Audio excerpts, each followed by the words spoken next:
Hello, and welcome to the Guilbault Girls Show, where you will have the opportunity to hear from mothers, fathers, siblings, and individuals themselves about their journey of living with a disability. I know, it's called Guilbault Girls, but we have a bonus for you as we get the Guilbault boys to interview some of the dads and siblings and get their perspectives too. We'll also have special guests from time to time to share the many resources that are available to those living with a disability and their families. So get ready to laugh, smile, cry, maybe even get a little angry when you hear some of these stories of their day-to-day struggles. But let's not forget their many triumphs. As they say, it takes a village. And if it weren't for our village, we wouldn't be where we are today. So join us. Hello, everyone, and welcome to another episode of the Guilbault Girls. Today's guest is Jenice Watson, Executive Director of A Buddy Just Like Me. Jenice currently lives in Salt Lake City, Utah. She enjoys the outdoors and music. She has two wonderful boys and has been married to her husband for almost 15 years. Jenice and her family founded A Buddy Just Like Me to help individuals with the diagnosis, their families, and caregivers to be able to find and create meaningful connections. In this episode, we're going to hear about her son, Wes, who lives with cerebral palsy, and how she launched her nonprofit.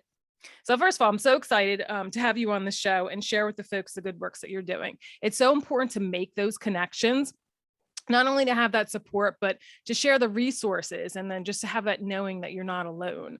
My hope for our podcast today and just throughout is to share the resources to others, because there's so many people out there that, again, they just they don't know what they don't know, so hopefully they stumble upon this and they can find more out. So, and your voices matter, and what you're doing is really making a difference in so many lives. And you've just begun. So I'm excited to interview you today. How are you? Well, thank you. I'm great. Thanks for having me. I'm so appreciative and I feel humbled that you asked me. So I'm here for it and ready to get into it. So it's exciting. Awesome. And it's so funny because I when you first started, I saw one of the sponsored ads on Facebook and I started following and I signed up for the newsletter. And then I had posted about the podcast in one of the million CP groups, and then boom, all of a sudden your name was tagged. I'm like, oh my gosh, how awesome. That's going to be so cool.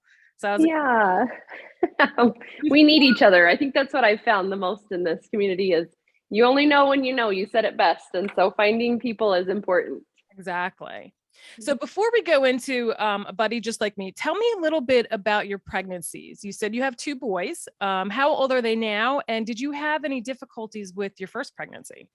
Right. So, wow. So we're going to get into the part that I don't normally have information on. So I'm excited. Yes. So I have two sweet boys. My oldest is McCoy. He just turned 12 on Monday. And my youngest is West. He is 8 years old.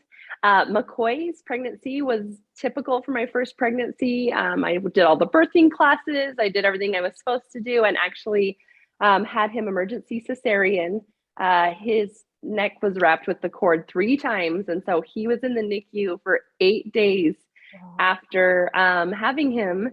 And actually with him on the CPAP machine, the nurses were like, there's a likelihood he might have these diagnoses, and cerebral palsy was one of them, but McCoy is totally typical. Nothing affected him after he recovered from the NICU, which was awesome and kind of like enlightening because I didn't know any of those big words, but we just carried on.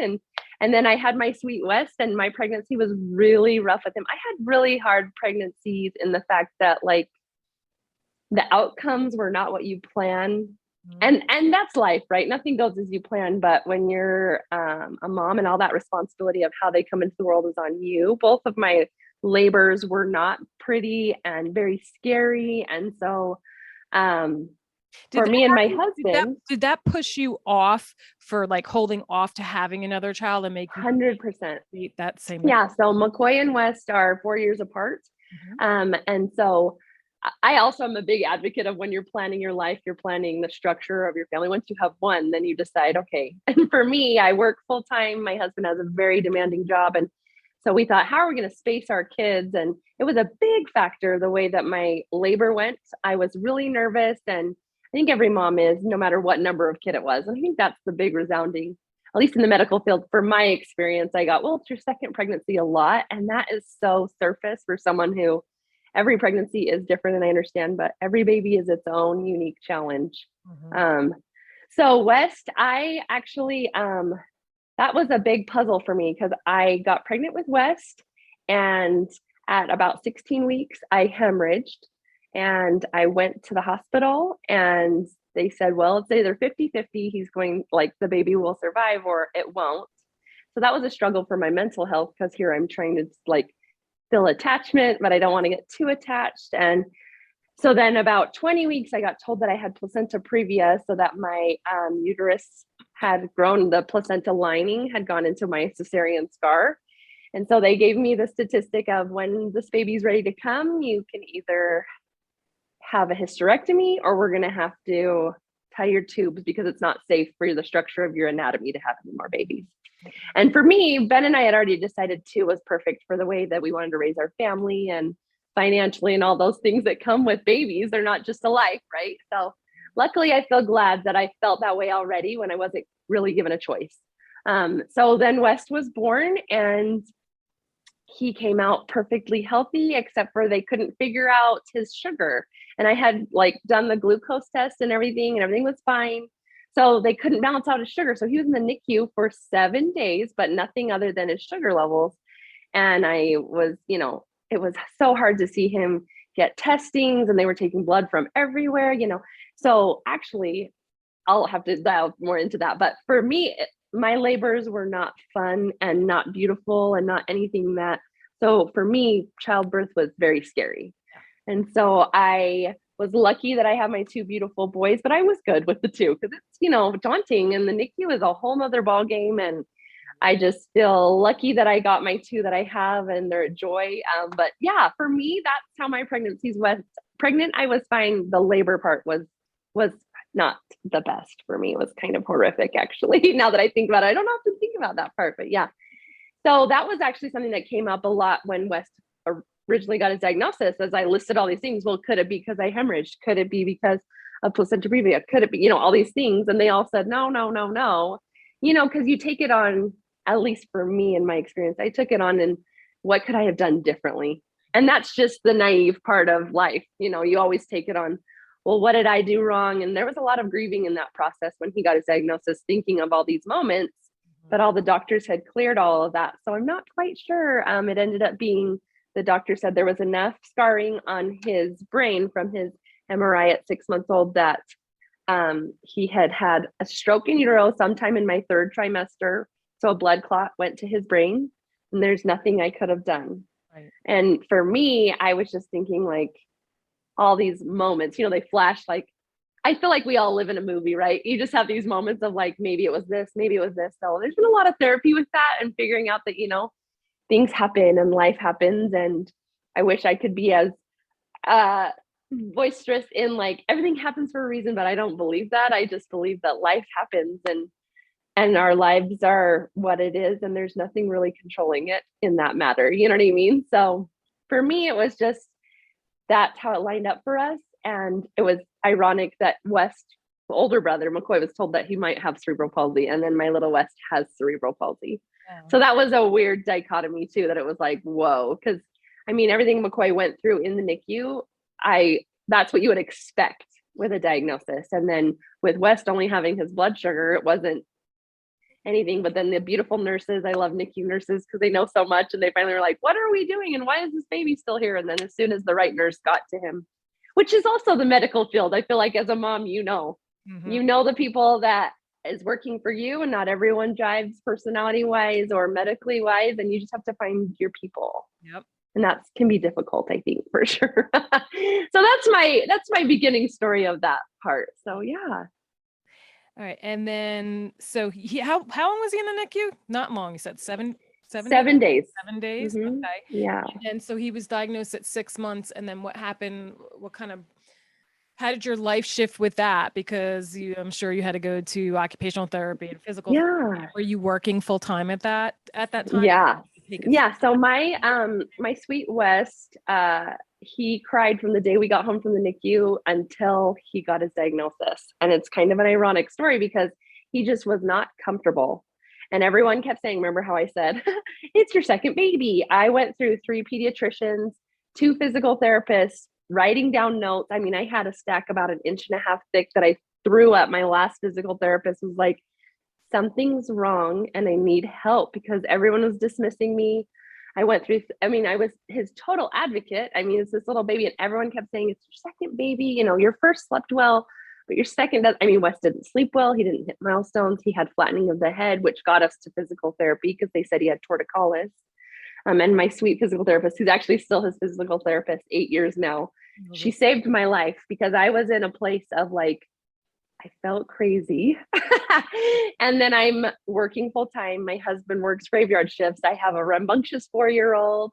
And not to mention, in the meantime, I had gotten a dog, you know. So my life was crazy. But literally, I got the MRI at 6 months old, which is super early for cerebral palsy, as you know, because he wasn't quite to like the big gross motor skills, you know. So, but I just fought it, and I fought him, and I'm so glad I did, because he literally stopped crying that night. It was almost like his heart said, "Mom, you did it." And he was just a joy.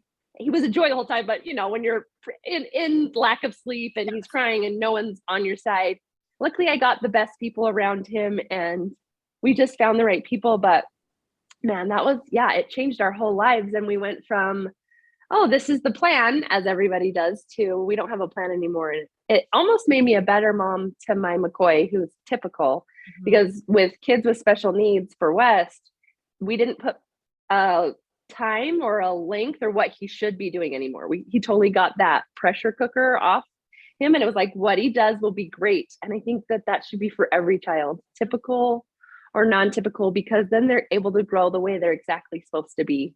You know, there's this constraint of time that people put on everything. And I feel like it's such a pressure cooker for these tiny humans who don't even know what they're doing anyway, you know? So for me, it made me a better mom. And I could say that now, 8 years in. Probably if you talked to me, Jenice, then I was just so scared, because I felt so inadequate with this cerebral palsy diagnosis to be Wes's mom.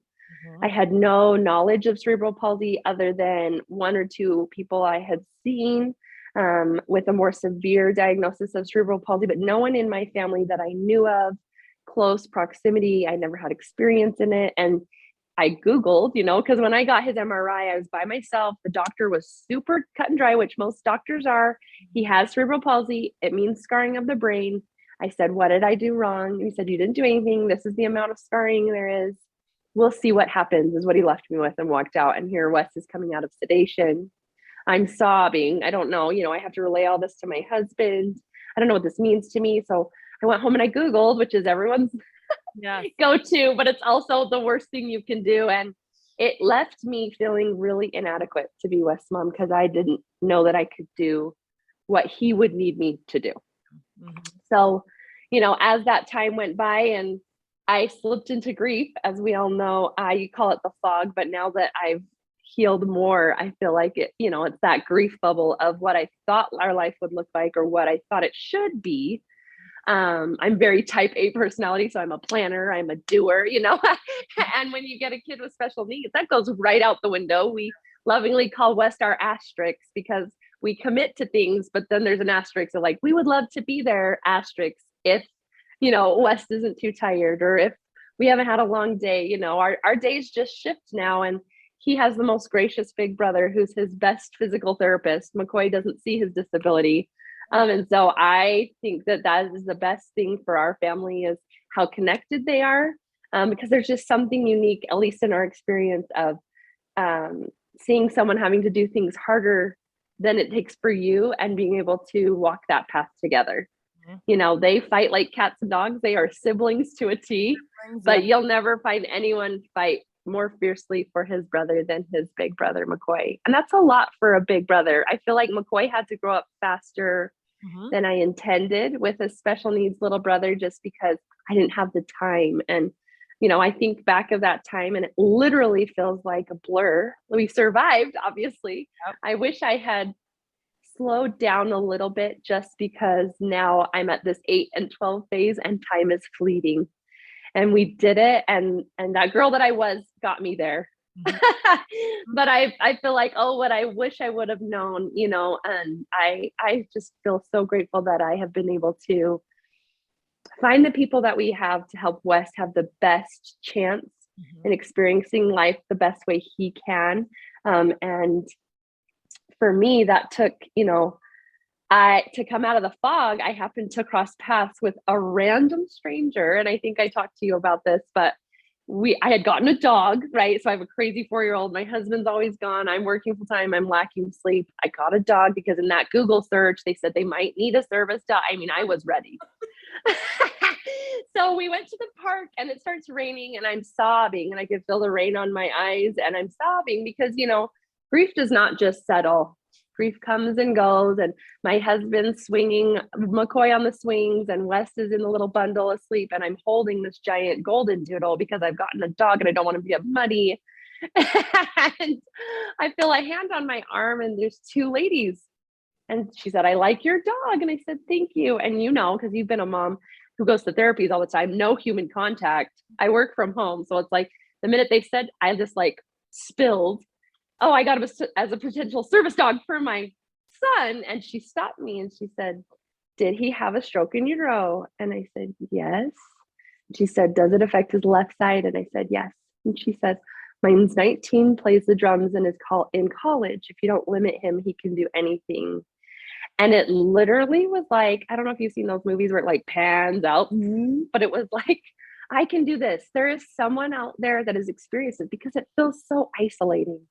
And what I'm finding, having been in this nonprofit arena now for a while in the community that we've found and are building up, is it is such a common experience, but it is so narrowing and isolating because if you met Jenice when Wes got the new diagnosis, I couldn't go for a play date. I was moving his body. Wes didn't walk until he was 2.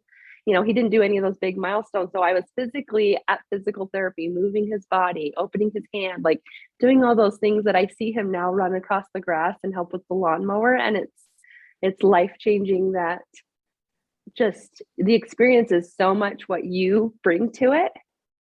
I can't change cerebral palsy for Wes. He'll have it for the rest of his life. And for me, that was the big motivator is I need to find a community for Wes. Wes has to have hope like I got in that split second from someone having some sort of experience. And I can be empathetic all day for cerebral palsy, but I will never have cerebral palsy in his context. So I was so motivated to make this little community where you can grow and meet people that are in the same experience, same diagnoses, and can show Wes, what, there's A, B, and C, and these are your options, and I'm living with it too. Or, other siblings for McCoy who, the siblings' job is huge. I feel like there's a lot of pressure, not necessarily intentionally put on them, but they have to grow up. And we were looking at a statistic with our board, and statistically, the sibling is the one who's going to be with the special needs child the longest. They'll outlive mom and dad. And so that is so important to bring value to their experience as well. So I am a big advocate that a diagnosis is a story for someone who has it, but it also involves the family, the caretakers, siblings. Everyone has their own experience with a certain diagnosis, and it's so exciting to be able to share because when your world becomes so much bigger in that tiny isolated experience, you find strength. And that's been my experience. I love that. I love that.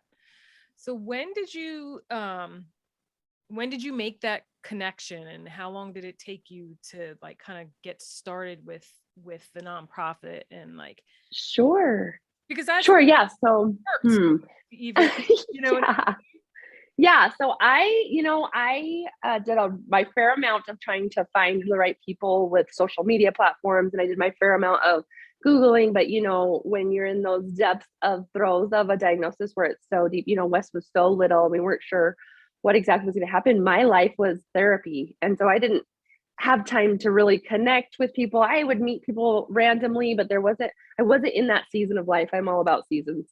And so it wasn't until we fast forward about 5 years and Wes started noticing his own difference. And he would say things like, "There's nobody like me, Mom. There's nobody like me."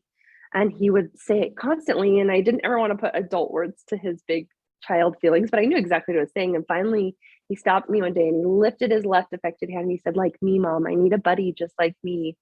And I realized in all this time, I've collected this huge village of doctors, neurologists, OT, PT, family. We have people who love us, but no one that really knows the experience of Wes was experiencing. And so I made it my mission. I told my husband, we have to find a buddy for West. And the easiest way to do that, as we all know, is we have all of our beautiful providers, which I love them, but they've got that big old word of HIPAA that they can't really connect us, but they see caseload of similar.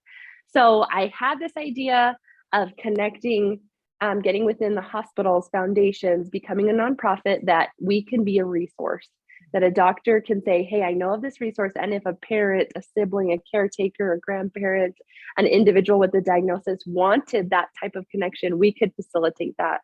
So we're basically closing the gap where HIPAA leaves it kind of wide open. You get to choose if you want to be part of this and share your information and find someone. So that happened. So that would have been, he was 5, and then, COVID hit. And I think what COVID did, the beauty of COVID, and I hate to say that because I know there was such sorrow and darkness with COVID, but I think it made a lot of people reevaluate life and say, what are we doing and why are we doing it? And that was for me. And I just looked at my husband, and the tip of COVID, we sold our house and we put all of our money into starting a nonprofit, A Buddy Just Like Me, so that we could facilitate these connections in a safe, inclusive, easy access kind of way to make these connections, because I couldn't figure out how to do it in a way that would be safe for everybody and easy, because I'm still a young mom. I mean, my kids are 8 and 12. They are older than Tiny, but I still work a full-time job. And so I still have a life. And I also want to make this, I want to live my passion, and my passion is connecting with people. And I feel like it's such a human experience, and I feel honored that I was able to start it. And I have such a supportive board, and our mission is so strong. And we have been able to be in contact with a lot of hospitals here in Utah. And so we are a pending 501c3, but that just started. So I got my incorporation last July. And then we went live October of last year. So it took, because me and my husband funded it all. And now all of our donations go straight towards creating our community for safe, easy access, inclusivity. Of course, I stutter on that word.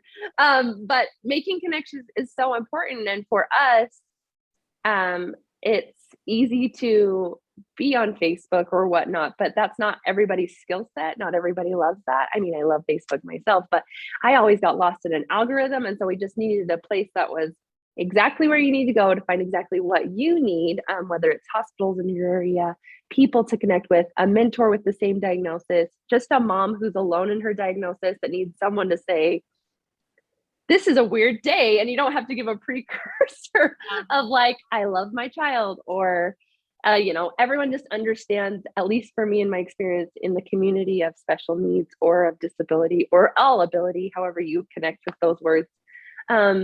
You need somebody to just be a buffer. And even that simple moment of just a connection in the park for me, or, just someone that understands how monumental a rollover can be, or a smile, or someone who is home with their child who is nonverbal and has no one to bounce this feeling off of. That's what A Buddy Just Like Me is. It's a place, a hub, a connection, because for anybody who needs some sort of connection in a diagnosis. And we found that a lot of people were communicating. A lot of diagnoses have foundations and have things going on, but a lot of them would benefit from communicating, and no one was connecting those. And so that's our mission with A Buddy Just Like Me, is to be a one all-inclusive place that anyone can connect with anyone, no matter how close or how far. That's A Buddy Just Like Me, is making that connection for those that have a diagnosis. Yeah. That's awesome. Now, as you branch out and like start meeting people, like for instance, like me, I can go back to Kennedy Krieger Institute or to DuPont Nemours Children for Hospital and connect with, face doctors and stuff, and like give them information, Yes. For you. Do you have like pamphlets? Do you have like, yes, to get this hands to perfect. Yeah. So currently we have our website up. It's abuddyjustlikeme.com or .org. Either or works. And you can go and see how you want to connect, is an option. We have our Finding a Buddy, which is someone with a diagnosis that wants to connect with someone with a similar diagnosis. Or you can even connect, like if you have a wheelchair or a feeding tube, or you like the color purple. That's just, Uh-uh. and then the second one is our mentor program, which I think is such a beautiful experience, that is someone who has lived with the diagnosis experience, is willing to walk with someone who has a similar diagnosis or has questions. They're willing to be that person, because there's such a vital power between an experience. I love our providers. I love our therapists, but until you are in that experience, it's a whole different ballgame from what you can refer to. And it's just really just a type of friendship that you need. And then lastly is our caregiver community, which is so many beautiful people that include grandparents, parents, mom, dad, siblings, anyone who's kind of needing that connection. Because like I said, it is isolating. And I think that's the word that I've heard the most recently, is how isolating it is. I've talked about COVID, it made us all isolated.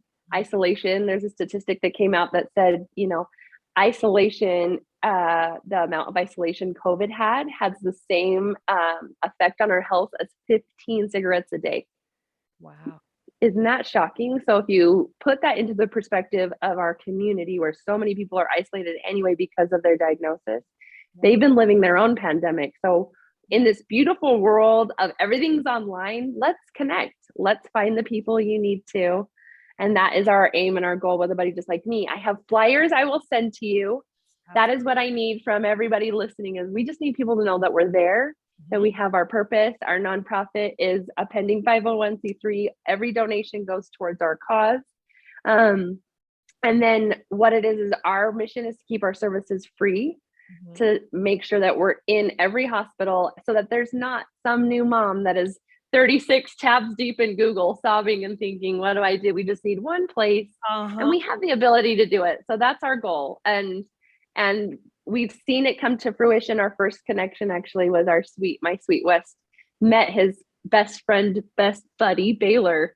And what's ironic about their connection is Baylor and West lived 3 miles apart for 5 years, had the same neuro doctor and the same physical therapist, and had never known about each other. And they only found each other because of Buddy Just Like Me. So we literally could have walked to their house for 5 years, and so it's that close, but it's so hard to connect in the way that we can now. That our hope with A Buddy Just Like Me is to make the connections you need.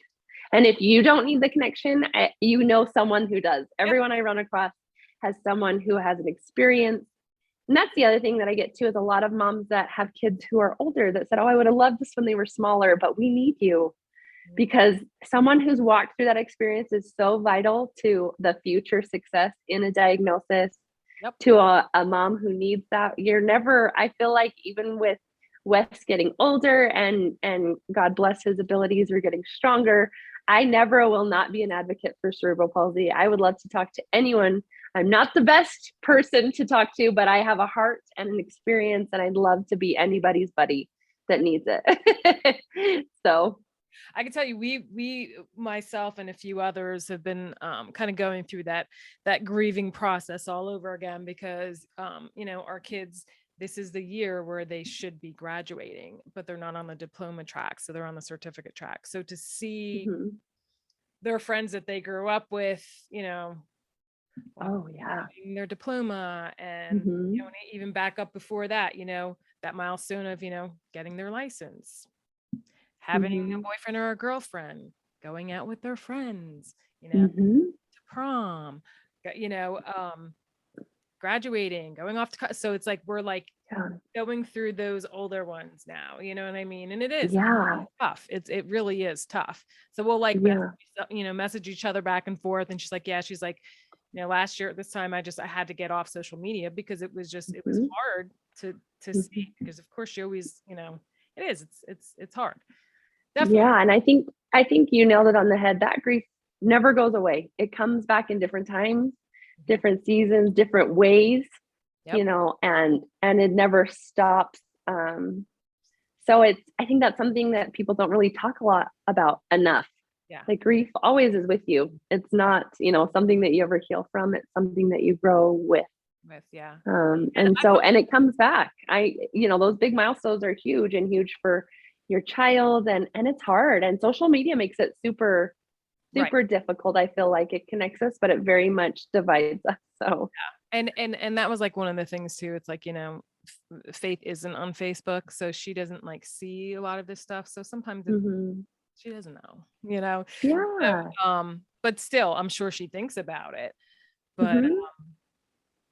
the other thing I was going to talk about, well, yes, too, like even just like the different Facebook groups, support groups. I also find it out there. It, I find a lot of them are for the younger kids. I don't see a lot of Mhm. support groups for the teenagers or the 18, 19-year-olds, like for that gap, Yeah. that transitioning youth.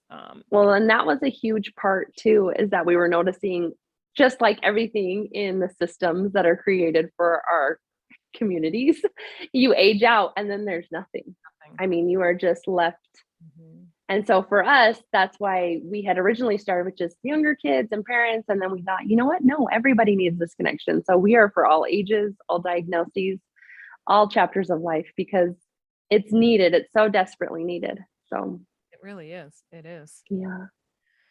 So when I emailed you, I had asked you about a word. And Mm. I had sent you the flyer. Words are very important.